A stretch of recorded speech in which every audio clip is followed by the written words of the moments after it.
years. In centuries past, when battle was frequent, warriors were often forced to take a more pragmatic approach to self-sacrifice.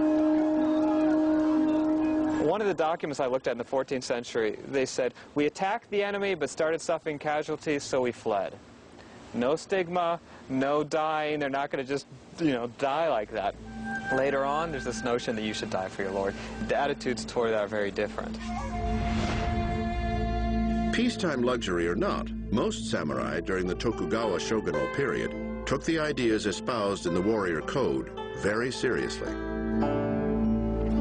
In 1703, these principles were the root of one of the most famous displays of warrior loyalty and self-sacrifice in all of samurai history. Asano Naganori was the daimyo of Ako, a fiefdom 100 miles southwest of Osaka. Naganori had been assigned to ceremonial duty in the shogun's palace, a duty that required special training in etiquette. During the course of this training, the etiquette instructor, an established member of the shogun's staff, insulted Naganori. This infuriated the daimyo, and in a fit of rage, he pulled his short sword and slashed at the instructor's head. He didn't manage to kill him, he managed to wound him, but drawing a weapon and attacking another samurai within the shogun's castle is a capital offense, and so he was immediately arrested and sentenced to commit seppuku. Naganori carried out the punishment immediately, committing the ritual suicide. Following Naganori's death, the government confiscated his lands. The warriors who had served him instantly became ronin, the term used to describe a samurai without a master. The men no longer had a home or an income. In the medieval period, this was never really a problem because there's constant warfare, lots of armies that are willing to employ unemployed fighting men. During the Tokugawa period, when there's no warfare and there are no wars and armies are circumscribed and defined by centralized authority, there's less outlet for people who lose their jobs, and so it becomes a bigger sort of problem. One of Naganori's former samurai, Oishi Kuranosuke, called his comrades together and asked if they would help him take revenge. 46 of them agreed. Rather than immediately attacking the man who they identified as responsible for their master's downfall, the guy that he'd attacked, figuring that he would be expecting it and be prepared to defend himself up front, they basically laid low for 3 years and pretended to go along with shogunal orders and accept their fate. The 47 ronin dispersed, and for the next 3 years found other occupations as craftsmen and laborers. Oishi himself pretended to become a drunk and a vagrant, consorting with prostitutes and undesirables. Eventually, just as the ronin had hoped, their target relaxed his guard, thinking he was out of danger. Then the ronin finally made their move. They met according to prearranged plan, assembled themselves and staged a night attack on the guy's house, found him cowering in a closet, dragged him out, killed him, decapitated him, and then delivered the head to the grave of their master, and then presented themselves to the authorities to be arrested for participating in an illegal vendetta. All 47 masterless samurai were ordered to commit seppuku, which they did. The episode stunned quiet peacetime Japan, but at the same time it filled many citizens with pride to know that the noble samurai principles of devout loyalty and self-sacrifice had not been extinguished.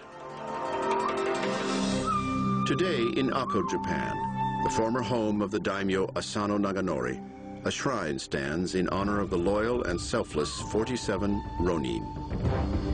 The warrior code by which they lived and that drove their bold action would continue to shape the Japanese national identity and inspire acts of eager self-sacrifice for centuries to come.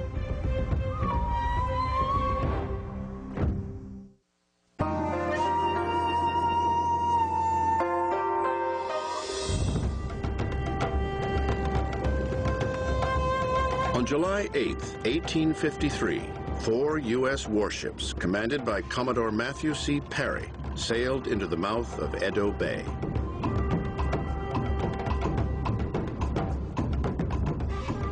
They had come to pry open Japan's borders, whether the Japanese government liked it or not. The U.S. was interested in trade, of course, but their most pressing interest in Japan was as a port for U.S. whaling ships in the far Pacific to resupply and make repairs. Whaling was big business in 1853, since whale oil was the chief source of fuel for household lanterns. In the past, other U.S. dignitaries arriving in Japan in lone vessels had tried forcing their way into the country, but they had been sent packing. When Perry came in, he was more effective than the earlier people because he had a formidable fleet. And he stationed it right off of Edo, which is the largest city, and disrupted the supply of foods to the capital. The Japanese were strong coastal sailors, but they had no powerful navy to go toe-to-toe with Perry's heavily armed ships. Plus, the Americans were light years ahead of the Japanese in firearms technology. The U.S. had rifled cannons and musketry that could penetrate samurai armor and crumble the strongest daimyo castle. The only real gun technology the samurai had was that of the rudimentary matchlock musket brought to the islands from Portugal 310 years earlier. 2.5 centuries of peace had eliminated the need for improved firearms. Perry couldn't simply be brushed off, so the Tokugawa government agreed to let him in.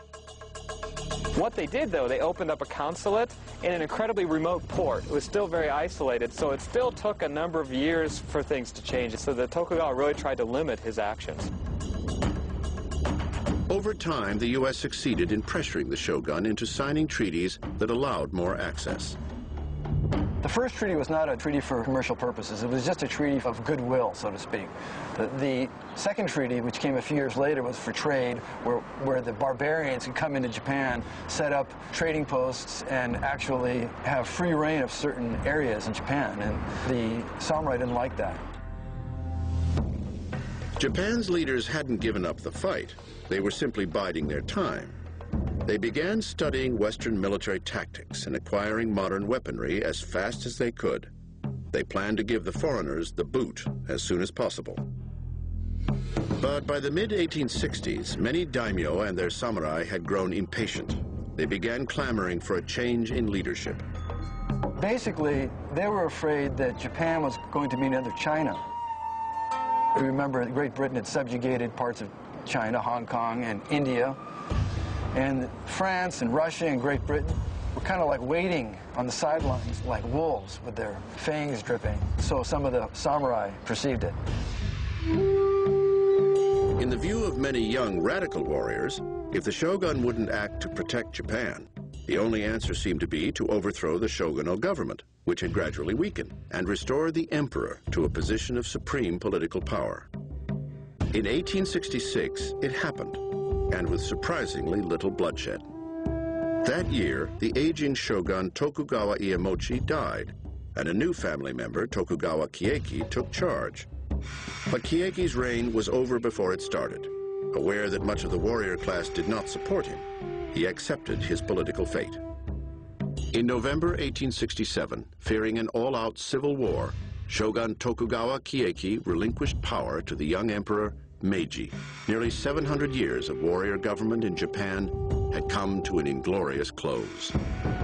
But far from improving the lot of the frustrated samurai class, this historic power shift compounded their problems.